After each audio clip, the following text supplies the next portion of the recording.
Here, hoe heerlik is dit om in die teenwoordigheid te wees. Here, die woord sê, u woon onder die lofsang van die mense, Here. En dit is vir ons so voorreg om te mag staan in die allerheiligste. Die gordyn is geskeur. U maak ons waardig, Here. Ons is skoon en ons is nuut. En u sien ons nuut gemaak deur u seun se bloed. Here, dankie. Dankie vir die offer wat u gebring het. Dankie dat dit beteken dat ons mag voor u kom kniel. Ons is stikkende mense, maar u maak ons nuut, Here. Maak nie saak wat gebeur het nie, maak nie saak wat gedoen is nie. U vergewe ons, Here, en u maak ons nuut. Here, mag u nou ons harte kom sag maak. Haal die harte van klip uit. Gee sagte grond, Here, as die woord mag kom, dat die saad mag inval en 100voudig saad bring, Here. Dankie, Here. Amen. Ons probeer sin maak uit ons lewens uit. Goeders gebeur met jou en jy probeer verstaan, waarheen is hierdie bootjie op pad? Wat gaan hier aan? En wat ons doen om te probeer sin maak uit ons lewe uit, is ons vertel stories. Ons vertel vir onsself 'n storie oor wat besig is om met ons te gebeur. So, en dit is hoe die Here ons gemaak het. Die Here verstaan dit so goed, dat toe hy vir ons homself openbaar, en toe hy daai dinge laat neerskryf in die Bybel, toe gee hy ons 'n storie. Die Bybel is vol stories, en saam, as jy al die boeke van die Bybel bymekaar sit, dan maak dit een lang storie. Daar stukke daarin wat nie heeltemal 100% storie is nie, soos Levitikus, is 'n klomp wette oor hoe jy moet offergawes doen en sulke goeders. Maar dit maak nie sin as jy nie die storie ken van hoekom Levitikus vir ons gegee is nie. Jy moet daai storie verstaan. En ons doen dit van wanneer ons klein is. Hoeveel van julle het boeties en sissies? Okay. So, het jy al vir jouself 'n storie vertel oor jouself en jou boetie en jou sissie? En jy weet, in ons huis gaan dit altyd so, dat daai ene is, en ek is die, weet jy wat doen jy? Jy doen rolverdeling, jy sê, ek is die good guy, en dis die bad guy. Nee. Ons vertel daai stories van onsself, want ons probeer sin maak uit ons lewens uit. En die Here verstaan dit. Maar as jy die storie verkeerd het, dan gaan jy met die verkeerde antwoorde vorendag kom oor wat is besig om in jou lewe te gebeur. So jy die regte raamwerk nodig, jy die regte storielyn nodig, anders gaan jy hierdie ding nogal mis. Ja. Jesus se boeties en sissies. Wel, hy het boeties gehad en kerktradisie sê vir ons dat een sissie gehad. Maar ek seker van hulle het ook stories vir hulle self vertel. Nou dink nou net, Jesus is jou ouer boetie. Oh, come on. Jy kan nie daarmee kompeteer nie. Hy's nooit stout nie, hy weet altyd beter, hy maak nooit foute nie, en hier's jy's die gelukkige wenner, om sy jonger boetie te wees. En hy moet goed wees met wat hy doen, hy's daar eerste saam met pappa daar in die werkskamer, en hy's besig om te leer hoe om goeders te doen, en nou kom jy en raai wat, Jesus gaan vir jou wys hoe om dit te doen. En hy gaan geduldig met jou wees, en die besigheid gaan goed gaan, maar hier binnekant dink ek was daar 'n paar dinge wat so bietjie geborrel het. En dan gaan hy, en eendag waai hy. Hy los die familie besigheid en daar gat hy, en hy begin preek. En nou skielik gaan die familie besigheid nie so goed nie, want Jesus is nie daar nie. Hy het al die goeders bestuur. En nou skielik, nou is jy eintlik, jy weet nie wat om daarmee te doen nie. Jy het altyd gedink, ek moet net 'n kans kry. Ek moet net 'n kans, want ek staan altyd in sy skaduwee. Nou is hy weg uit die familiebesigheid. Hy nou gaan nie so goed nie. Nou is hy nie besig om heeltemal die mas op te kom nie. En kan jy sien hoe daai dinamiek moes uitspeel in daai familie? Dis hoekom op 'n stadium gaan die familie en hulle sê hy het heeltemal sy sinne verloor. Sy ma en sy pa, sy ma en sy boeties is daar om hom huis toe te bring, want kan julle sien hoe dit gebeur? En Jesus word al hoe meer welbekend, nie net daar in Galilea waar hy is nie, sommer in die ander provinsie ook, in Judea, raak hy welbekend, maar hy's nou besig om goeders bietjie om te dolwe, hy's nou besig om die lewe bietjie moeilik te maak, want nou begin mense nou al dink daaraan om hom dood te maak. En hy's by die huis, en daar's 'n groot fees wat kom, die hittefees. Maar die loofhittefees is die tyd wanneer die Jode verwag het, dit is wanneer die Messias homself gaan bekendstel aan almal. Dit was hulle verwagting gewees. Dis een van die redes hoekom ek dink Jesus is 10:1 gebore gedurende die loofhittefees. Maar dis my vermoede, kan dit nie bewys nie. En hulle sê vir hom, hy is mos nou by die huis, nou sê sy boeties vir hom, ja, gaan nou maar Jerusalem toe, gaan. Jy wil mos bekend wees, jy soek mos die shine, as jy regtig dan so 'n belangrike ou wil wees, nou is die tyd, gaan Jerusalem toe, maar hulle weet, in Jerusalem wil die Jode hom doodmaak. Sulke broederliefde, kosbaar, gaan Jerusalem toe sodat die Jode jou kan doodmaak. Jy wil mos so belangrik wees, jy wil mos so groot ou wees. Nou, net hierdie's in hakkies. Het jy al agtergekom in Johannes se evangelie? Is dit asof hy 'n onderskeid maak tussen die ander Israeliete en die Jode. Hy praat van die Jode. OK. Dis nie dat Jesus in sy trawante van Galilea nie Jode was nie. OK, hulle was ook afstammelinge van Jakob gewees. Maar in Johannes se evangelie as hy sê die Jode, dan praat hy van die ouens rondom Jerusalem wat uit die Judea provinsie kom. Dit was die godsdienstige hoofkantoor en die politiese hoofkantoor van die hele omgewing. Dis 'n bietjie soos die ouens van Kaapstad.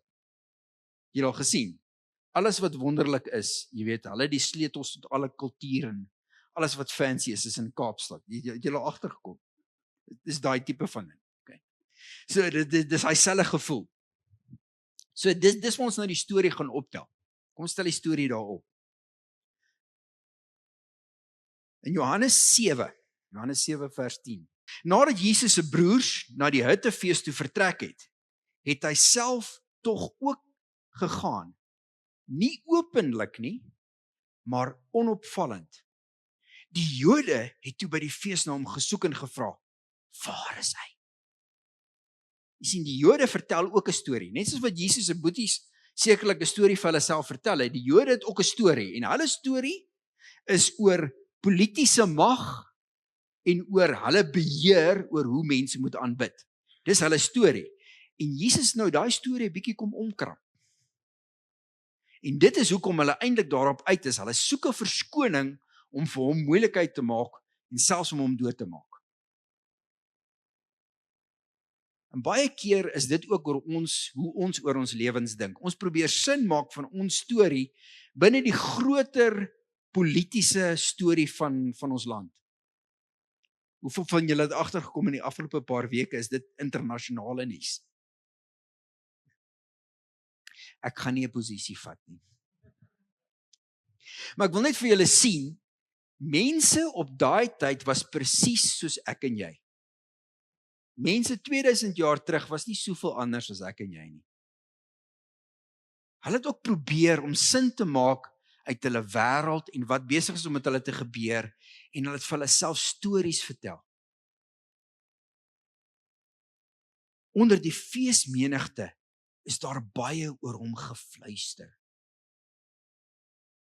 Geskinder. Party mense het gesê, hy is 'n goeie man.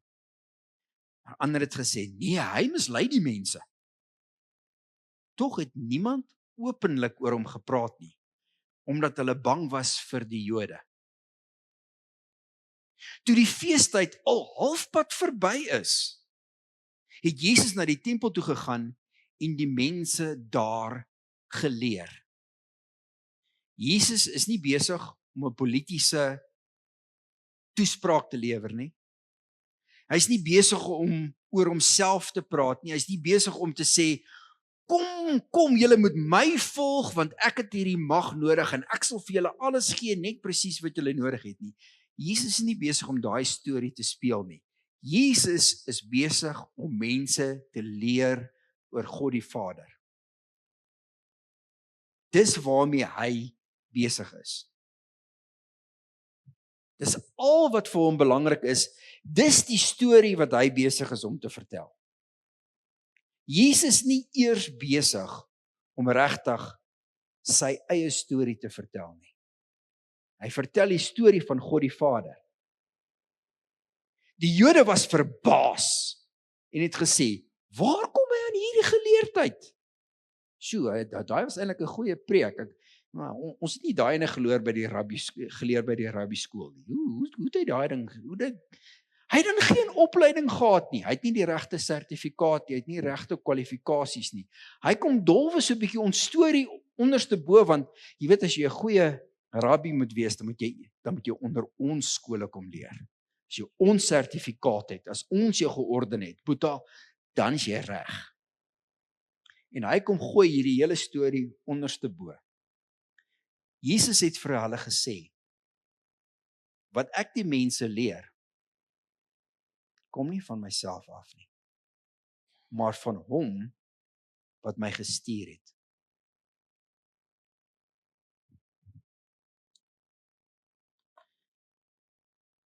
Jesus sit homself nie in die middelpunt van die storie nie.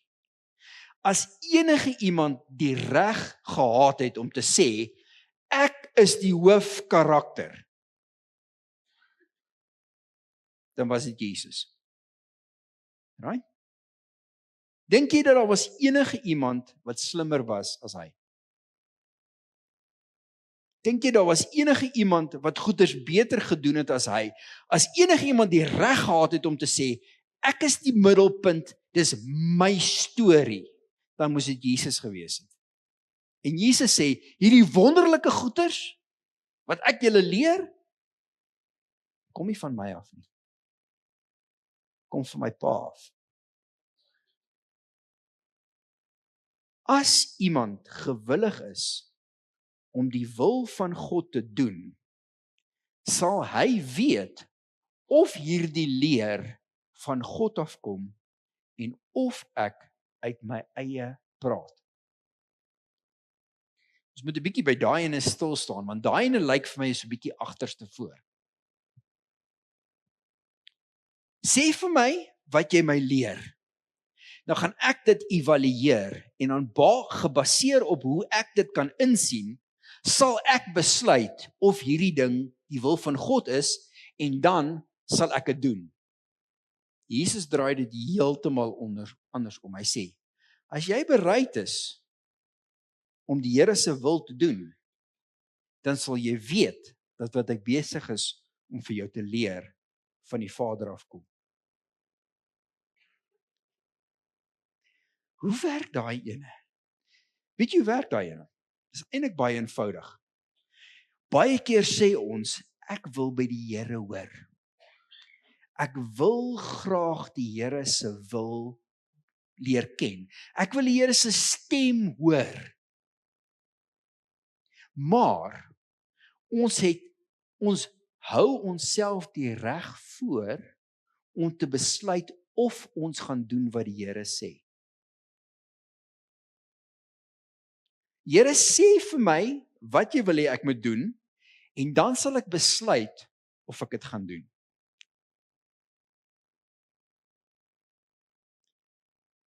Jy gaan nooit hoor wat die Here sê nie. Selfs al is die Here besig om met jou te praat. Jy het klaar besluit, jy's die ene wat beheer het oor jou storie.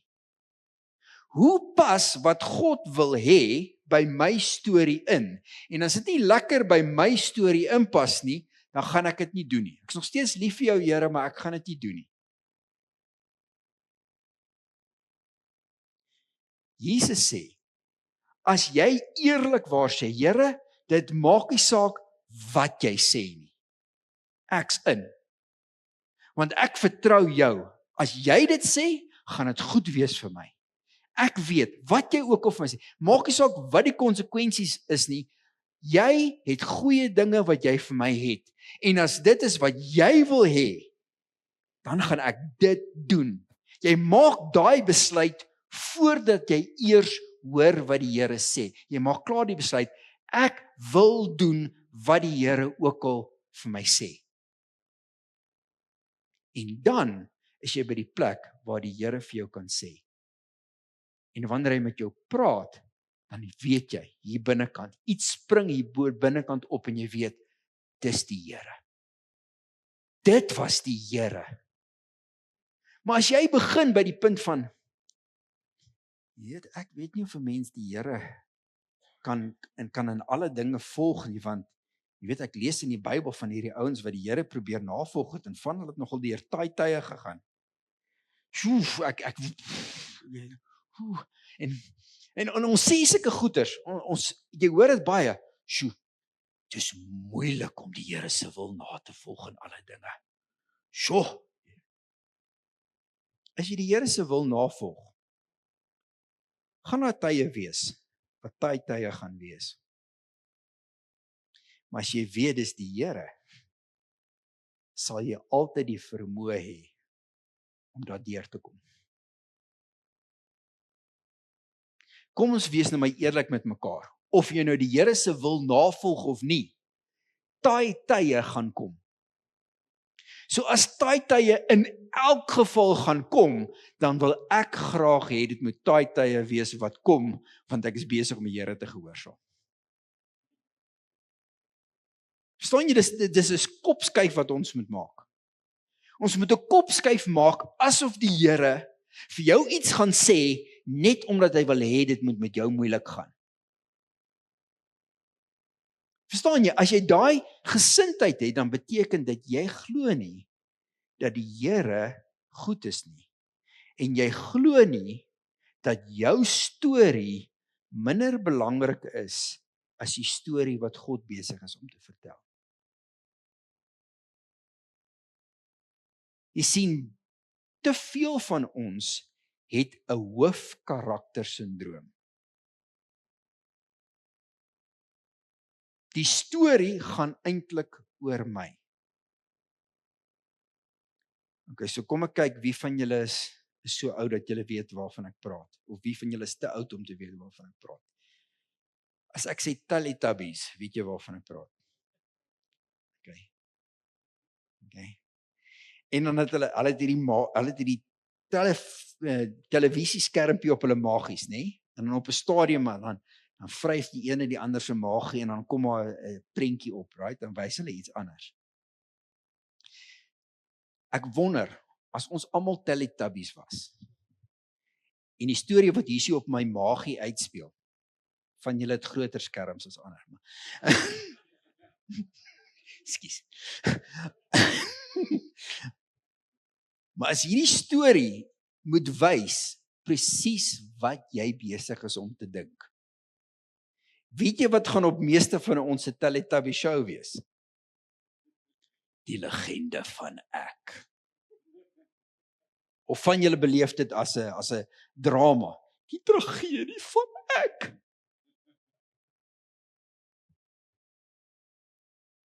Ons spandeer baie tyd om ons eie storie te vertel. Is dit nie? Natuurlik moet jy oor jouself dink. Natuurlik moet jy probeer sin maak van jou lewe. Maar hier is die goeie nuus. As jy jou storie binne in die Here se storie sit, is dit 'n baie beter storie. Partykeer moet ons sukkel om die Here te hoor, want ons is besig om die verkeerde storie te vertel. En as ek die kop skuif kan maak om te sê, Here, wat wil U doen in my situasie? Nie, Here, hoe kan jy goed wees vir my in my situasie nie? Here, wat is jy mee besig? Wat doen jy, Here? Dat ek net kan verstaan, waarmee is jy besig of wat jy wil hê ek moet doen? Selfs al verstaan ek nie eers waarmee jy besig is nie, ek gaan jou vertrou, jy's nog nie klaar met my nie. Jy's nog nie klaar met die storie nie. As ek jou net kan hoor, dan sal ek doen wat jy ook al sê en dan gaan dit goed uitwerk. Dan gaan my storie in jou storie 'n waardevolle bydrae maak. Maar dis 'n groot kopskuif, nê? Nee.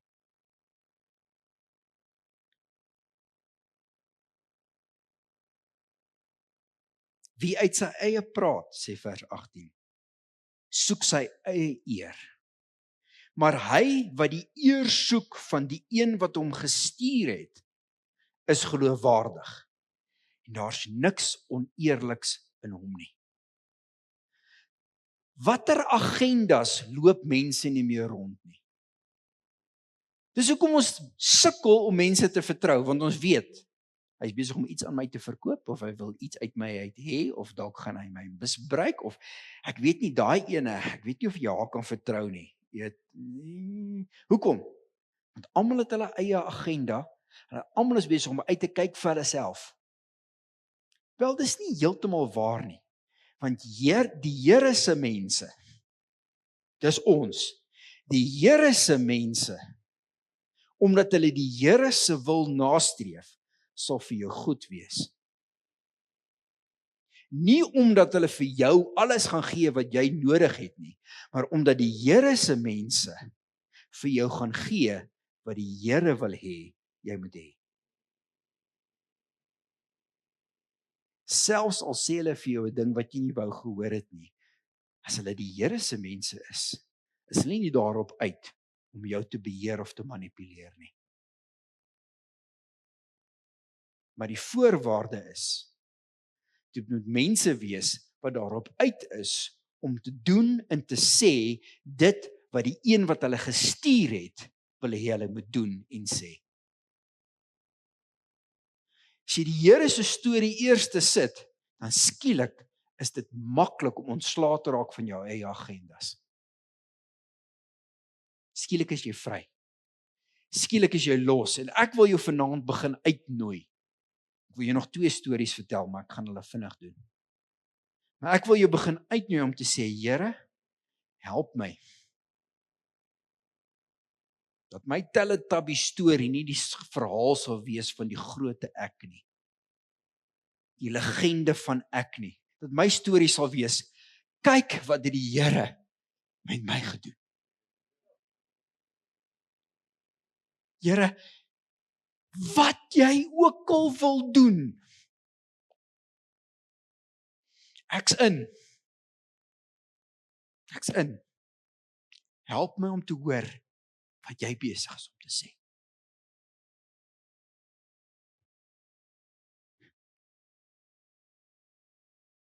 In Johannes 10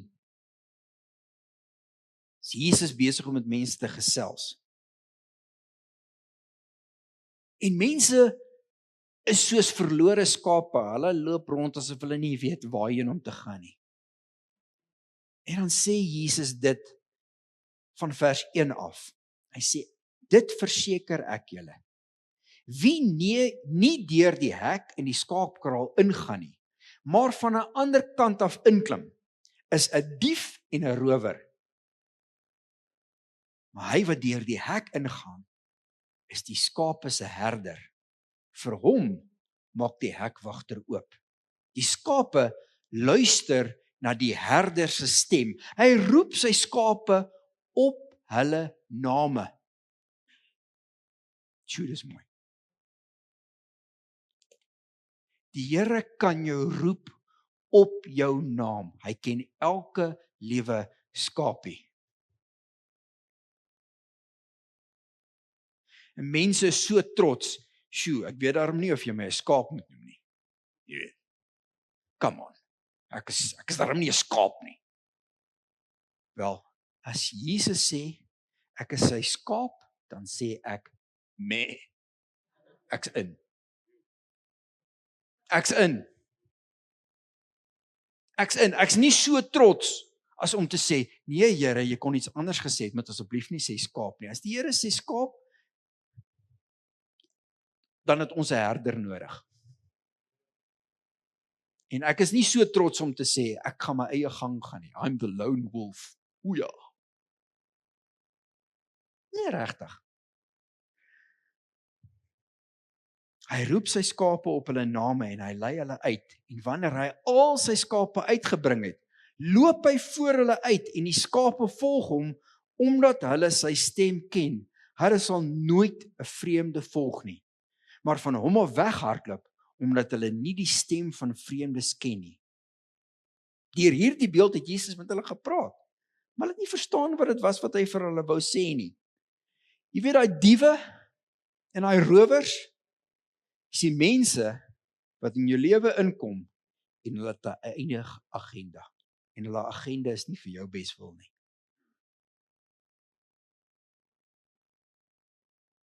Jesus sê, ek is die herder, ek is die hek, ek is die ingang.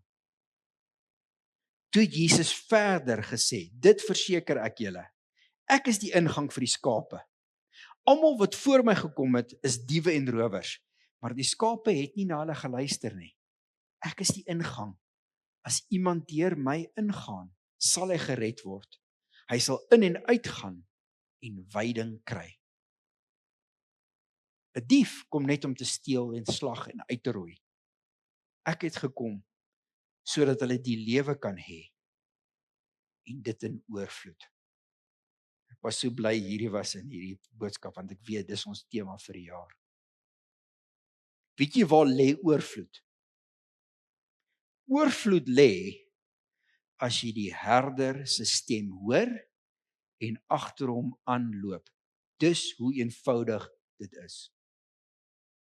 Oorvloed is net, Here, waar is jy? O, daar's die herder se stem. Ek hoor hom. Hier kom ek, Jesus. Hier kom ek. En ek bly so naby aan hom as wat ek kan. As ek so naby aan hom bly as wat ek kan, en ek is heeltemal oorgelewer. As die herder nie daar is nie, is ek wolwekos. Ek weet dit. So ek gaan so naby aan die herder bly as wat ek kan. Ek sal uitkom presies waar ek moet uitkom. Ek sal doen alles wat ek moet doen. Ek sal beskerm wees, ek sal veilig wees en my storie gaan sin maak. Want ek vertrou die herder. Ek vertrou hom. Dis die skape wat nie die herder vertrou nie. Wat die herder die 99 moet los en daai ene gaan soek. Dankie tog, hy kom soek ons. Okay. Weet nie hoeveel van julle was al daai ene nie. Ek was al daai ene. Jy weet, ek was al daai ene.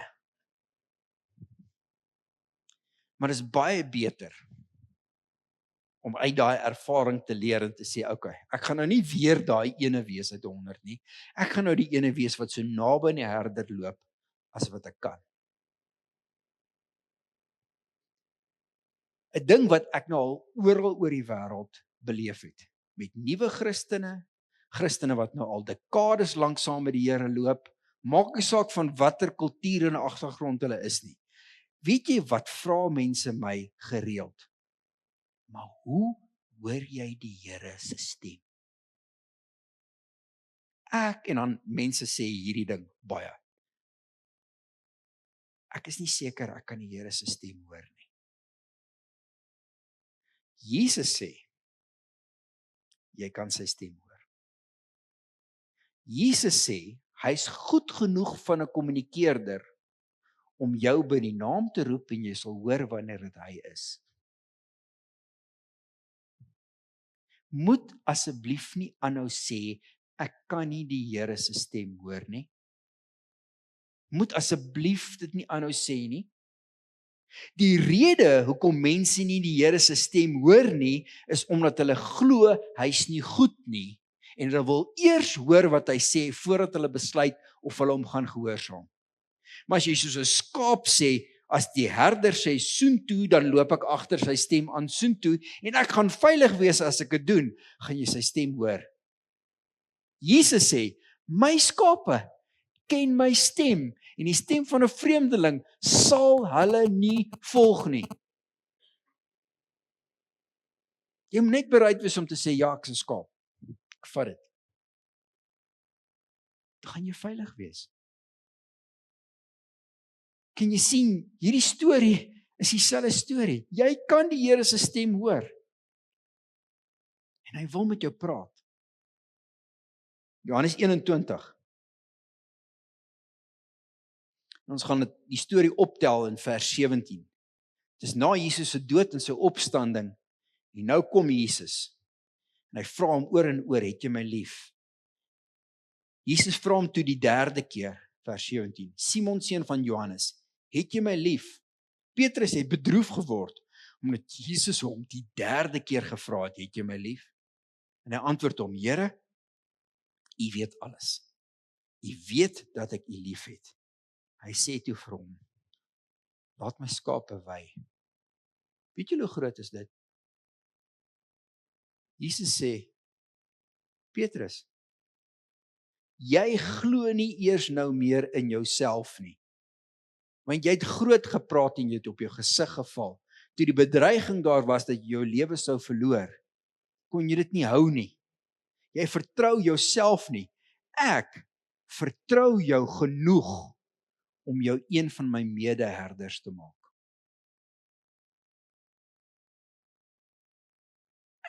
Jy vertrou jouself nie. Maar ek vertrou dat nou dat ek jou herstel het, gaan jy nooit weer jou eie rigting inslaan nie. Ek vertrou jou soveel dat ek kan sê, kom wees deel van my storie. Kom vat my skape en lei my skape. Laat hulle veiding kry. Dit verseker ek jou. Toe jy jonger was, het jy jouself klere vasgemaak en gegaan waar jy wil, maar wanneer jy oud is, sal jy jou hande uitsteek en iemand anders sal jou vasmaak en jou bring waar jy nie wil wees nie. Dit het Jesus gesê en daarmee aangedui watter soort dood Petrus God sou verheerlik. Jesus sê vir hom, Petrus, laas keer toe jou lewe bedreig was omdat jy my disipel is, het jy geval. Maar jy gaan aanhou leef tot jy oud is. En selfs wanneer jy oud is, gaan jy nog steeds besig wees om my te volg. En wanneer jy oud is en jou lewe word bedreig en hulle sê, verloon hom of ons gaan jou doodmaak, gaan jy nog steeds getrou wees aan my. Petrus, jou storie gaan dalk eindig met 'n pynlike dood, maar jou storie gaan deel wees van my storie. Dis groot, is dit nie? Nie dat ek daarna uitsien om 'n martelaarsdood te sterf nie. Kom ons wees nou net eerlik met mekaar. Ek weet nie of dit in my toekoms is nie. As dit is, gaan die Here my die krag gee om dit deur te maak, reg? Ons nou nie asof ons daarvoor soek nie, nê. Maar moenie dit mis nie. Jesus sê, Petrus, jy vertrou jouself nie, want jy was besig om die Petrus storie te vertel. Selfs al verloon al die ander u. Jesus, ek is bereid om my lewe vir jou neer te lê. Die legende van Petrus. Jy sien? Dis die storie wat gebeur. En nou sê Jesus, jy weet daai legende is nie die moeite werd om te vertel nie. Kom. Ek maak jou deel van my storie. Laat my skape wei. Petrus is nog nie volmaak nie. Toe Petrus omdraai, sien hy die disipel volg, vir wie Jesus baie lief was, wat ook by die maaltyd na Jesus kant toe oorgeleun en gevra het, Here, wie is die verraaier? Toe Petrus hom dan sien, vra Petrus vir Jesus, Here, en wat van hom? Ek gaan 'n pynlike dood sterf. Wat van hom? Dis Johannes waarvan hy praat. Jesus antwoord hom, as ek wil hê dat hy in die lewe moet bly totdat ek weer kom, is dit nie jou saak nie. Volg jy my? Nou, die gerug het toe nou omgegaan, Johannes gaan nooit doodgaan nie, totdat Jesus terugkom. Nou sê Johannes self, hy skryf nou self daarso, nee, dis nie wat Jesus gesê het nie. Hy het net gesê, as dit is wat Jesus wou gehaat het, dan het dit niks te doen met Petrus nie. Jesus is net met jou besig, met jou in sy storie. Dis nie jou besigheid om rond te loop en te probeer voorspel wat met ander ouens se storie gebeur en dan te sê, maar dis nie regverdig nie. Hoekom maak jy dit met hom? Hoekom laat jy haar dit toe? Wat van daai goeters? Kyk wat het ek alles opgeoffer en is nie regverdig nie. Hoekom moet ek daai rol kry? Hoekom kan ek nie daai rol kry nie? Nee. Volg jy vir Jesus? En moenie so betrokke wees by al die ander mense se stories nie. Interloops. Meeste mense stel in 'n geval nie belang in jou storie nie. Ek wil nou nie lelik wees nie. Maar baie keer loop ons rond en ons wonder, sjoe, wat dink ander mense van my? En ek wonder as ek nou dit, jy weet, as ek vanaand kom preek, moet ek darm, ek moet hom reg slaan, jy weet, ek moet nou nie in 'n 3-piece suit opdaag nie, maar ek moet ook nou seker nie te casual wees nie. Wat gaan ek aantrek? Nee, ek wonder wat sê hulle van my as ek nie daar is nie. Meeste van die tyd, het hulle heeltemal van jou vergeet. Kyk. Ons stres en ons wring ons hande en ons bekommer en ons dink, "Sjoe, daai mense praat oor my." En nee. So af en toe sal jy opkom in die gesprek. So af en toe. Maar meeste van die tyd is jy nie so belangrik nie. Want meeste van die ouens is besig om die legende van ek te vertel. Maar vir Jesus is jou storie belangrik. Hy ken jou by jou naam. En hy sê vir jou, volg my. Volg jy my? En as jy dit doen, gaan jou storie 'n mooi storie wees.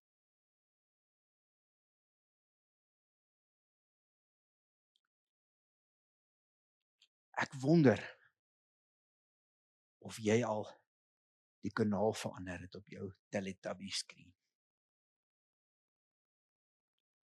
Ek wonder of jy al die kanaal verander het en gesê het, Here, nou nie meer die legende van ek nie. Kom vertel die legende van wat U besig is om te doen.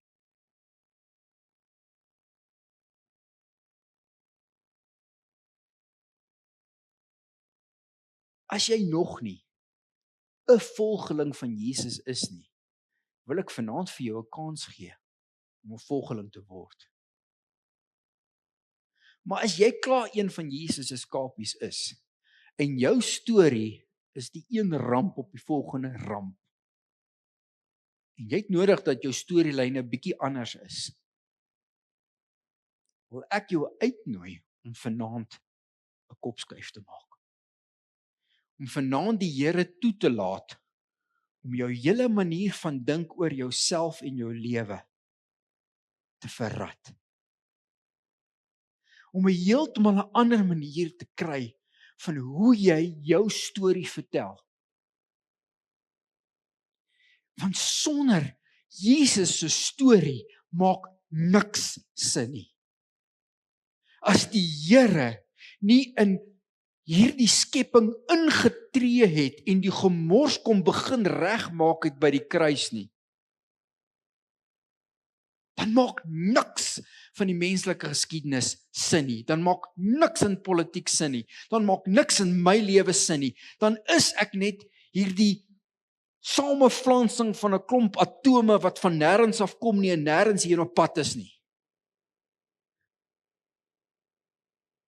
Ons stories maak net sin by die Here. En ek wil hê, jy moet vanaand toelaat dat die Heilige Gees, wat besig is om Jesus se stem in jou hart wakker te maak. Ek wil hê jy moet vanaand sê, daai is die stem wat ek wil volg.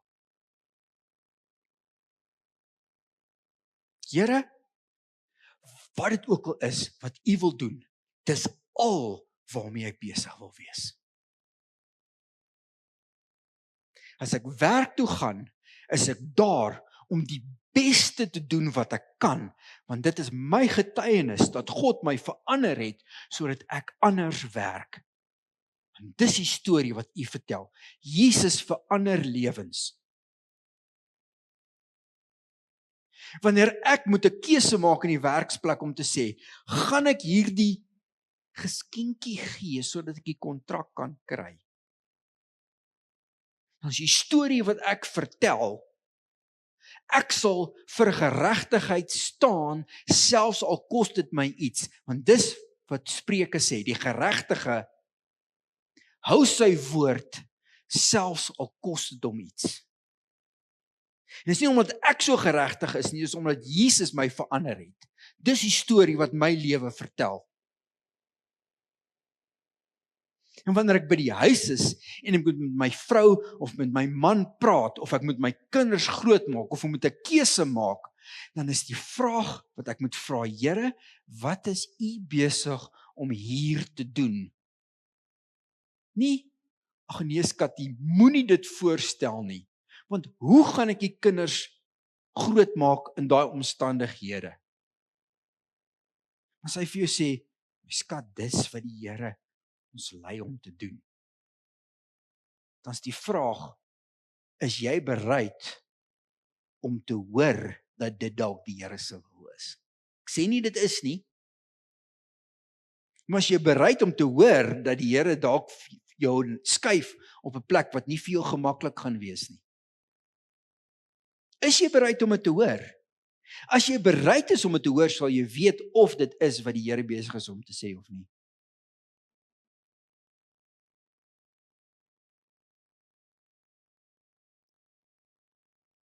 Ek wil jou uitneem om vanaand te sê, Here, nie meer my storie nie. Ek wil jou hierdie belofte maak. As jy dit met eerlikheid doen, gaan jy die Here se stem hoor. Jy gaan hom klok helder hoor. Want Here is die goeie herder. Is die ingang tot die kudde. Al die ander goeters waarvoor ek my lewe kan lei. Al die ander stemme waarna ek kan luister. Insluitend my eie. Is die stem van 'n rower.